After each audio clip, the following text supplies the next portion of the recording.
Assalamualaikum warahmatullahi wabarakatuh.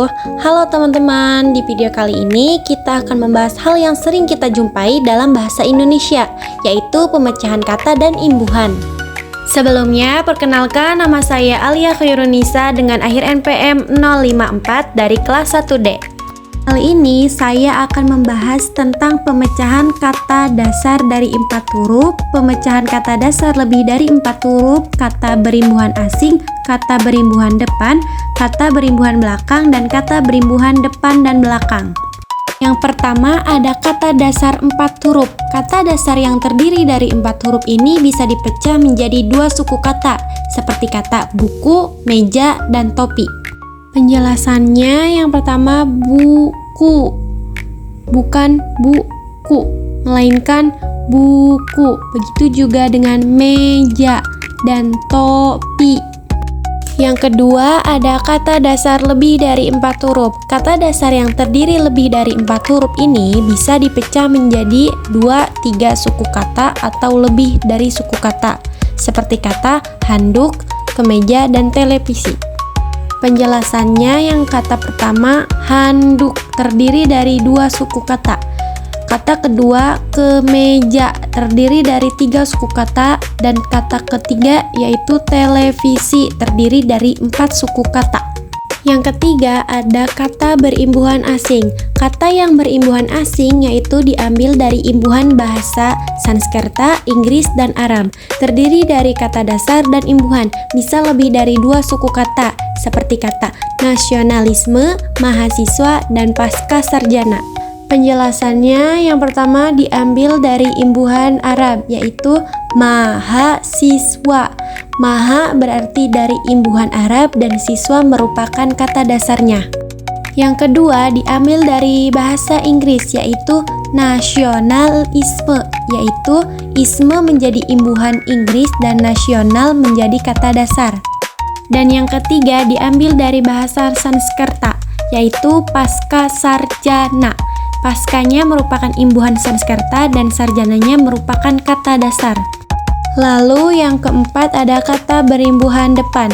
Kata yang berimbuhan depan atau prefiks terdiri dari kata dasar dan imbuhan yang berada di depan kata. Lebih dari 2 suku kata, seperti kata bermain, menonton, dan terjatuh. Penjelasannya yang pertama bermain. Kata dasarnya main, imbuhannya ber.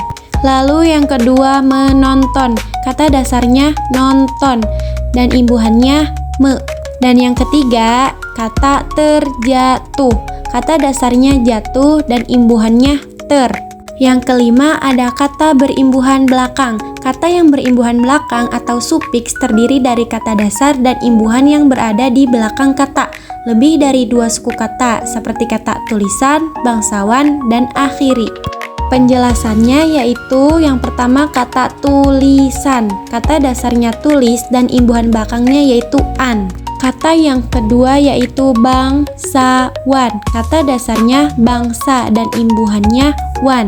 Dan yang ketiga kata akhiri. Kata dasarnya akhir, imbuhan akhirnya i. Dan yang terakhir kata berimbuhan depan dan belakang. Kata yang berimbuhan depan dan belakang atau konfiks terdiri dari kata dasar dan imbuhan yang berada di depan dan belakang kata. Lebih dari 2 suku kata, seperti kata perjalanan, berpergian, dan kebahagiaan. Penjelasannya yang pertama perjalanan. Kata dasarnya jalan, imbuhannya yang awal per dan yang akhir an.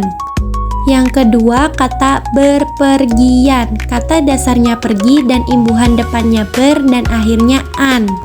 Yang ketiga kata kebahagiaan.